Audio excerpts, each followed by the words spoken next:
ఈ బిజినెస్ ఏదైనా మీ ఊర్లో ప్రమోషన్ చేయాలంటే అది సుమన్ టీవీతోనే సాధ్యం. ఇప్పుడే సంప్రదించండి. Welcome to Suman TV. నేను మీ చందు యాదవ్. నిన్న రాత్రి విశాఖలో పాత తగాదాల నేపథ్యంలో ఒక వ్యక్తిని అత్యంత కిరాతకంగా పాశవికంగా కత్తులతో పొడిచి చంపారు. లాస్ట్కి అయితే నాని కోల్పోయాను సార్.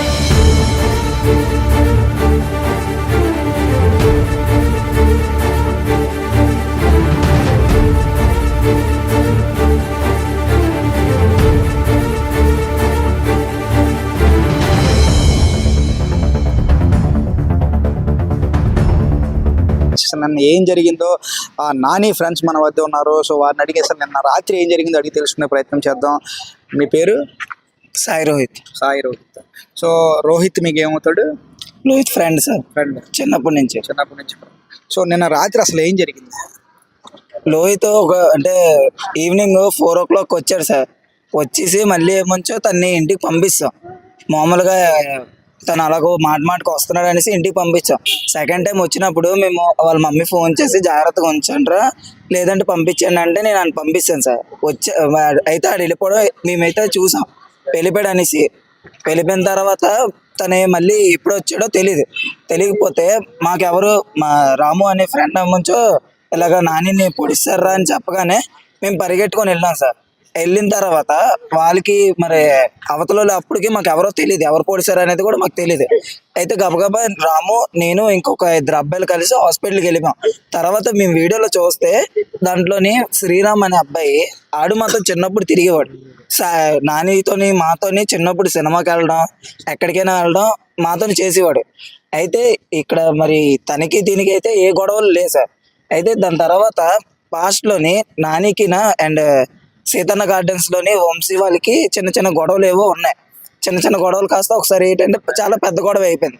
పెద్ద గొడవ అవడంతో వాళ్ళు ఏమంచో వీడి మీద కక్ష పెట్టుకోవడం, వీడైతే ఇంకా అవతలను వదిలేసుకున్నాడు. ఆడు ఎప్పుడైతే మామూలుగా ఒక దీని మీద ఇష్యూ మీద లోపలికి జైలుకి వెళ్ళి వస్తాడో ఇంకా ఆడి మీద ఇష్యూ వదిలేసుకొని ఫ్రెండ్లీగా, అంటే అవతలోడు పగవాడైనా వాడు ఫ్రెండ్లీగానే చూస్తాడు. ఇప్పుడు వంశీ అన్నోడికి మొన్న రీసెంట్గా చెయ్యి ఎవరో ఇరగ్గొడేస్తే పోనీ ఇప్పుడు మన ఇద్దరికి ఏవైనా పగలుంటే మనం మాట్లాడుకోం. కానీ ఆడికి ఏంటంటే అవతలోడికి ఏది జరిగిందన్న వెళ్ళి అడిగాడు ఏమైందిరా అనేసి. కానీ అది ఆ మంచితనమైనా చూసుకొని వాళ్ళకి కొంచెం కనికరం ఉంటే ఇవి ఏది చెయ్యరు సార్. కానీ నిన్నటి రోజున వీళ్ళందరూ కలిసి ఆడి మీద టార్గెట్ చేశాడు. వాడు మట్టుకు వాడు సింగిల్గా పైన అంటే మాదర్ బస్ స్టాప్ నుంచి ఇంటికి వెళ్ళిపోవడానికి, అదే బిర్లాకి రావడానికి వచ్చేస్తున్నాడు. వచ్చి రాగానే కానీ ఆ టైంలోనే శ్రీరామ్ అన్నాడు ఆడనెళ్ళి అంటే మెడ పట్టేసుకొని వెనక్కి తీసుకెళ్ళిపోయి వాడే ఇలా పోట్లు పొడిచిన తర్వాత ఇంకా వాడేమో బెదిరించడం, ఎవడైనా వస్తే ఆడిని కూడా చంపేస్తాను అని. అలాగా ఆడి మళ్ళీ నాని కొంచెం మొండి సార్. ఏదైనా ఆడికి 2-3 దెబ్బలు పడినా కూడా లెగిసి అవతల శ్రీరామన్నోని కొంచెం దూరం చేసుకుంటున్నాడు, అంటే అవతల ఆడి దగ్గర నుంచి తప్పించుకోవడానికి. కానీ అవతల ఇంకో 2 మనుషులు వచ్చి దారుణంగా పొడిస్తారు సార్. పొడిచి పారిపోయారు. వాళ్ళు మరి ఎవరు పొడిచారు అనేది మనకు కన్ఫర్మ్గా తెలియదు. అయితే పారిపోయిన తర్వాత ఈడేమంచో లెగిసి ఇలాగ వచ్చేసిన తర్వాత ఎక్కడ కరెక్ట్గా ఎస్ఎఫ్సి అని అక్కడ హోటల్ ఉంటుంది, హోటల్ దగ్గర పడిపోతే ఈ అబ్బాయి చూసి, రాము అనే అబ్బాయి చూసి మాకందరికి, మేము కిందన అప్పటికి ఇంటికి వెళ్ళిపోవడానికి డాన్స్ చూసి ఇంటికి వెళ్ళిపోవడానికి చూసినప్పుడు ఈడేమో గబగా పరిగెట్టుకుని వచ్చి చెప్పాడు ఇలా మన నానిగాడికి పొడిస్తారా అని అనగానే. అయితే ఇంకా మేమందరూ చిన్నప్పటి నుంచి ఫ్రెండ్స్ కదా, ఆడు వెళ్ళిపోయాడు అనుకుని మేము వదిలేసుకున్నాం. వాడు వెళ్ళిపోయాడు కదా సర్లే ఇంటికి వెళ్ళిపోయాడులే ఇంకా మనతోనే ఉంటాడు, ఎందుకంటే మాతో ఉంటే వాడు ఉంటాడు కన్ఫర్మ్గా. ఎందుకంటే మేము ఎక్కడికి వెళ్ళాలన్నా మాతోనే బయటకు వస్తాడు. దీనికి వెళ్ళినా ఆడికి ఏ చిన్న ఉన్నా కూడా మమ్మల్ని తీసుకెళ్తాడు. కానీ ఆ టైంలోని వాడు ఒక్కడికి తిరగడం కూడా ఇదిగా ఉంది. ఆ టైం పడిపోవడం ఇంకా మేము హాస్పిటల్ తీసుకెళ్ళిపోవడం అంతే జరిగింది సార్. డాక్టర్లు ఏమొచ్చో ఇలా క్రిటికల్గా చెక్ చేస్తున్నారు. డాక్టర్లు కూడా వాళ్ళు ప్రయత్నం చేశారు కానీ ఏమంతలాగా అయితే కనబడలేదు డాక్టర్ల దగ్గర కూడా. ఎందుకంటే ఎమర్జెన్సీ అన్నప్పుడు కూడా వాళ్ళు కొంచెం ఆక్సిజన్ టైప్లో ఏవైనా కొంచెం ఇది చేయాలి, కొంచెం ఫోర్స్ అనేది తీసుకోవాలి. కానీ వాళ్ళు ఏంటంటే అటు ఇటు వాళ్ళకు అనేది ఉంటారు కదా క్లయింట్స్, వాళ్ళ క్లయింట్స్ అనేది చూసిన తర్వాత లాస్ట్కి అయితే నానిని కోల్పోయాం సార్. నానిగాడైతే మాకు ఒక వీడియో ఉంది, ఆ వీడియో మేము చూపిస్తాం తర్వాత.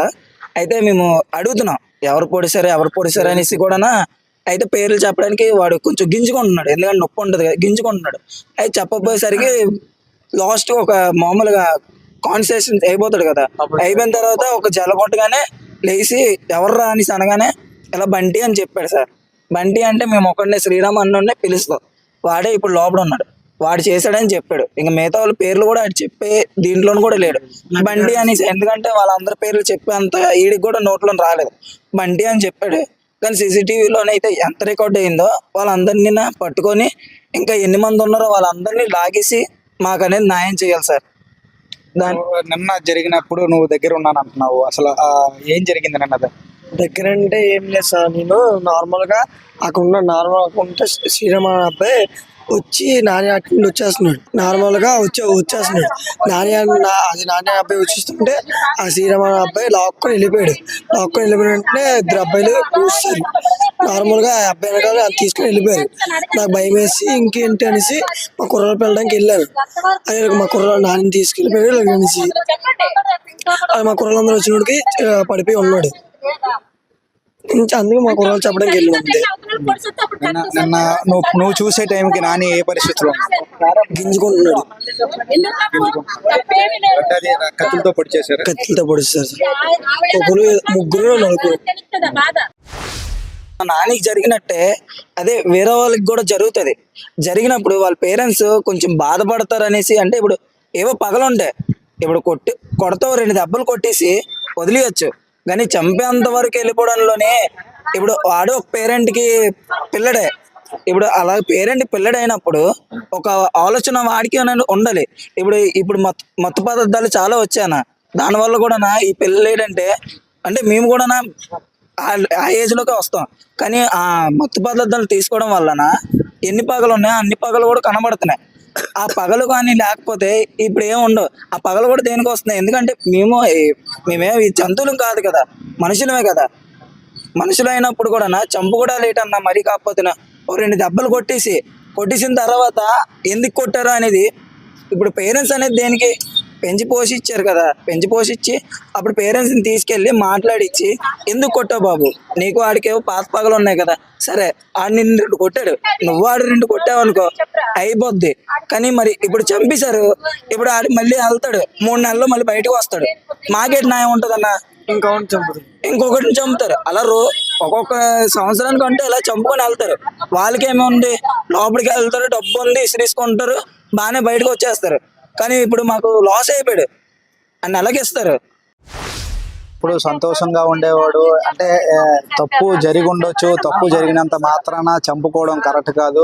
సో ఈ రోజు నానిని చంపేశారు, రేపు పొద్దున 3 నెలలు జైలు శిక్ష అనుభవించి బయటకు వచ్చి మళ్ళీ ఇంకెంతమందిని చంపేస్తారు. ఈ విషయంలో పోలీస్ వ్యవస్థ కావచ్చు, కోర్టులు కావచ్చు, ఎవరైతే ఇట్లా తప్పు చేశారో మళ్ళీ రిపీట్ కాకుండా వారికి శిక్ష వేయగలిగితే సో మళ్ళీ ఇంకో నాని లాంటి ప్రాణాన్ని ఇంకోటి కోల్పోకుండా కాపాడుకోవచ్చు అంటున్నారు ఫ్రెండ్స్ అందరూ కూడా. ఏదేమైనా ఇప్పటికే పోలీస్ వ్యవస్థ కొంతమందిని అదుపులోకి తీసుకున్నట్టు తెలుస్తుంది. విచారణ వేగవంతం చేసి మరికొంతమందిని ఇంకా ఉన్నారని చెప్పి ఇక్కడ ఎవరైతే ఉన్నారో వాళ్ళ ఫ్రెండ్స్ బంధువులందరూ కూడా చెప్తా ఉన్నారు. వీరందరినీ కూడా అదుపులోకి తీసుకొని అసలు ఎందువల్ల ఇలా జరిగిందో విచారణ చేసి ఎవరైతే ఇలా చేశారో, తప్పు చేశారో వారికి తగిన శిక్ష వేసి ఇటువంటి సంఘటనలు జరగకుండా పునరావృతం కాకుండా ఉండాలని అందరితో పాటు మనం కూడా కోరుకుందాం. చూస్తూనే ఉండండి సుమన్ టీవీ. వీడియో జర్నలిస్ట్ రవితేజతో చందు, సుమన్ టీవీ విశాఖపట్నం.